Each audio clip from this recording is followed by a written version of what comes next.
goals as well. This is what happened. The opening game of the day, the early kickoff. Brentford went 2 goals up against Spurs. Spurs managed to pull it back. Got a point out of that one. A big win for Fulham. 3-0 against Crystal Palace. Everton, things going from bad to worse. They lost 2-1 at home to Wolves. A big win for Newcastle United as well, that put them to second in the Premier League table. That was at the King Power again against Leicester. And then 3-1 for Brighton against Southampton. 3-1 as well for Liverpool against Aston Villa. And a big win for Arsenal to solidify their place at the top of the table. Just a reminder as well, Manchester United against Nottingham Forest. That kicks off later tonight on Prime Video at 8 p.m. And then the final match on Prime for you tomorrow is Leeds against Manchester City. Manchester City looking to get back second place over Newcastle United.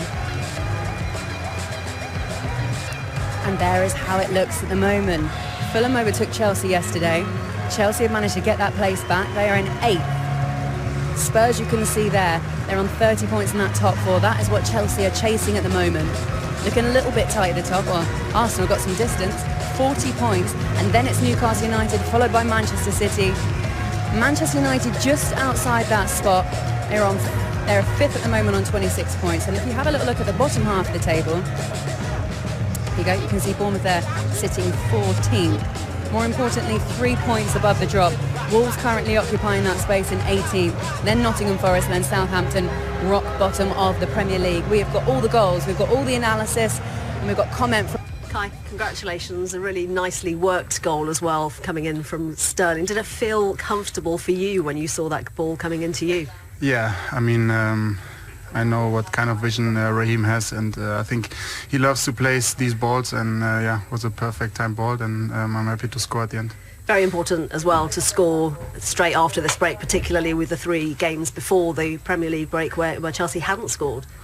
Yeah, definitely. I think, you know, the win and the goals, hopefully it's going to give us some confidence, and we know it's an important win, but you know, we have to keep on winning now. This period is crucial for us, and we need the points, and yeah, we gonna give our best in the next coming games. Your 4th goal under Graham Potter, the most goals that anyone has scored under Potter so far. What difference has he made to your game? Yeah, I think you know, he gives me the freedom to do wherever I feel comfortable on the pitch, and you know, I like that, and I like that, you know, to play free, and to get the ball very often, to be yeah, in the box, and just to play, and I think he gives me a lot of confidence. Thank you very much. Thank you. Finally, you can buy English football at a very low price. Enjoy Premier League and Champions League full replay matches, as well as analysis shows from Premier League TV, BBC, BT Sports, and Sky Sports. Uncut with full footage. Enjoy weekend reviews, previews, tactical analysis, and more. Join us today at the link in the description below, www.primeshows.net. There we go. Always a very polite interview, isn't he? You know him well as well, don't you? He's a good guy. Yeah, he's a very good guy. I mean, we want him to be more mean. We want him to do what he done today. You know, break your neck to get in them positions and score goals like he did for the first one. I thought he led the line. I thought he was excellent tonight. Goal and assist. I think that was a real bold decision from Graham Potter. You've got Aubameyang on the bench, you know, a proven goal scorer. He's gone with Kai Havertz, and I think that's the way forward for Chelsea. Is there a way back for Aubameyang? Because, I mean, people take time to settle, but he is a Premier League player. He did it at Arsenal, but he dried up a little bit, which is why Arsenal sold him in the end. And then what about for Chelsea? It's not really going for him at the moment, is it? Yeah, I think when you're perceived to be a top 4 Premier League club, you need depth, and I really do think they bought him really as cover more than anything else. Like I said, he's gone from being that good to dropping just over the top of the hill now. He'll come on, he'll score goals. I'm sure he'll add something during the season, but he's not the main man anymore. Well, Kai Havertz was the one that scored a goal tonight. Let's have a little look at it. This was for 1-0. Did you think it was a good goal? Tell me about it. No, it's a good goal from Chelsea. It's great. Jorginho gets on the ball, turns. It's one of them you work on in training. Into Mason Mount. He slips in Raheem Sterling, and it's a simple goal. You got, if you look at it from the Bournemouth perspective, try and cut the bones out of it. No one near Jorginho there. Mason Mount just goes into that pocket there. No one gets near him. again, Zamora doesn't cover Raheem. He makes the run. It's a simple straight away, and then Smith and Havertz, he just loses him and he just slides it in. It's a great goal from an attacking perspective. Defensively, it really was poor. More about the assist as well from Sterling. Yeah, very good. As Joe was just saying now, Bournemouth can't take anything out of the first half. Second half, they were better. They'll take stock from that. It's a tough place to come. Any team in the top 6 in this league to go away and get results when you're a club like Bournemouth is a bonus. They've done absolutely, fantastic so far to be where they are. Yes. They'll take something out of it, most probably the second half performance rather than the first half. Well, let's ask the boss then. Graham Potter, thank you very much for joining us once again. That's more like it, isn't it? How did that feel watching it? What were the good things from that? I thought we played some good attacking football at times, created some decent chances against a team that are doing well. They've picked up points, so they came back as well in the second half. But overall, I thought we deserved the win. Tell me about Kai Havertz. We've just been speaking about him there. He's becoming that number 9 for you, is he? Is he the one really that moving forward you would want to see in that role more? Well, he gives us a different bit of variation from that role. He can drop in, but he can also threaten the back line. And then it keeps Raheem and Christian high as well. So it gives us a bit of variability in terms of how we attack. So and it's nice that he pops up and scores. He's in a good place at the moment. How pleased were you with Raheem Sterling's performance there as well? Yeah, both him and CP I thought just kept, sometimes you have to just keep the back line there, which opens up some space for us. When we attack, we did it quite well. We could have had a goal. We had, I think, a decent opportunity in the first half. So yeah, it's good. I think it was a step forward for us. Can I ask for an update on Reece James? We saw him go down, and I guess a lot of Chelsea fans watching would have feared for the worst. He did walk off. Do you know much? Can you tell us much? Not too much, no. We're going to have to see him the next 24, 48 hours. But yeah, disappointing to lose him as quickly as we did. Yeah. Excellent performance, Graham. Were you a bit concerned? It's new territory for a manager, getting all the players back at different times, but they seem to be just like straight in on it, playing the ball through the line, some great attacking play. You must have been really delighted. But did it surprise you how well we looked? No, the players have got ability, that's for sure, and we've been working hard as well as we can in terms of like I said before the game, and people coming back at different stages. But overall, the concepts have been consistent, and we felt like we had a step forward tonight, and we've felt like we've had a good couple of weeks training. So, but obviously, like I said before, till you get out here, you never know. Yeah, Gary had the players for 6 weeks, didn't he? And then his team, they looked a bit disjointed in the first. You just capitalised it, particularly down Reece James's side. And you do that when Pulisic gets on the ball, he gives you some width from one side, and Reece seems to give you the width from the other. It's just a switch of system. Yeah, we tried to use Raheem and CP, and sometimes because of Reece how he plays, and naturally you get the width naturally. But yeah, we felt like that would give us a possibility to try and control the game, try and pass the ball, to try and create some opportunities. I thought, especially first half, we did that well. Started off second half quite well, and then missed a couple of chances. Remember the Reece situation affected us a little bit, and then credit to Bournemouth, they kept going, and it wasn't as comfortable as you'd like, but I think in the end we deserved to win.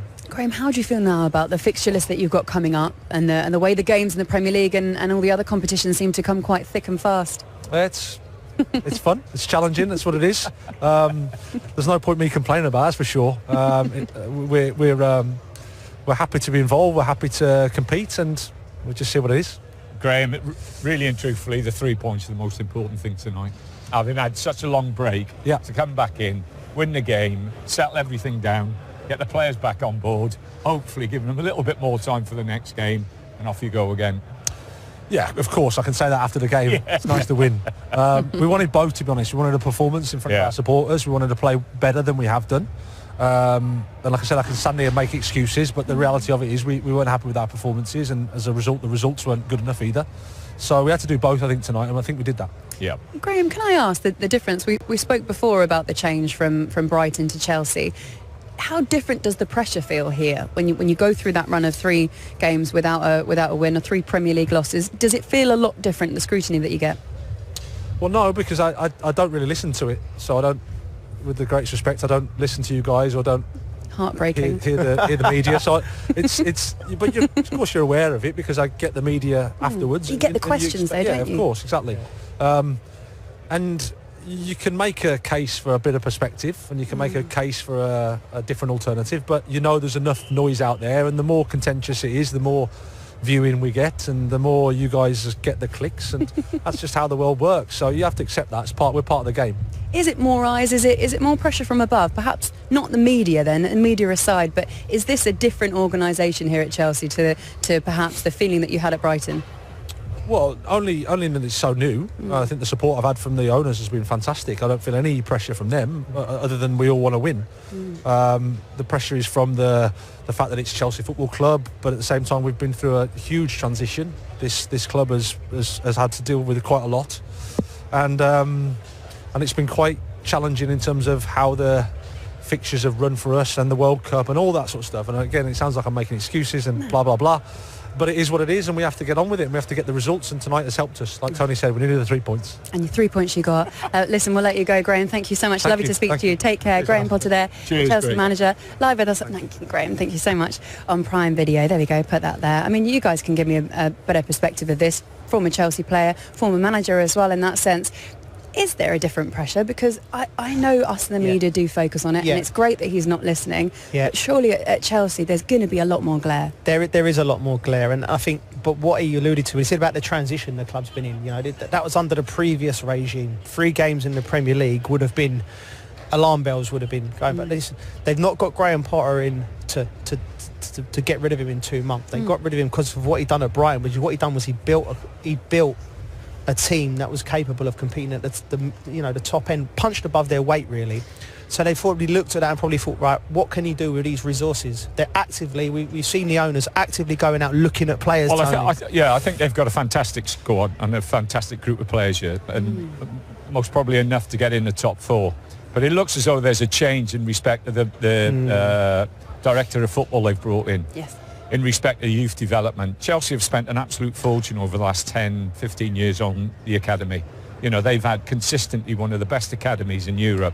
And the players that have come in and not broken into the team because the team is so strong and powerful and have gone off and done fantastically well somewhere else. I think they've most probably looked at it and thought, well, how about us giving them the opportunity and the chance? What the American owners have got to understand is that this is Chelsea Football Club. We've been used to winning year after year after year. And if they don't win, they're going to have to sell it to the supporters that the way they're going is through the youth development. And if you're going to go that way, you have to be a bit more patient than what they are normally used to. Speaking of, you're going to ruin my link here. No, far away. What I was going to say is one of their own got the second goal, and I thought this was a wonderful finish. Why don't you talk us through, Joe? I know you're dying to get in. It was a great finish, and he's pleased to see.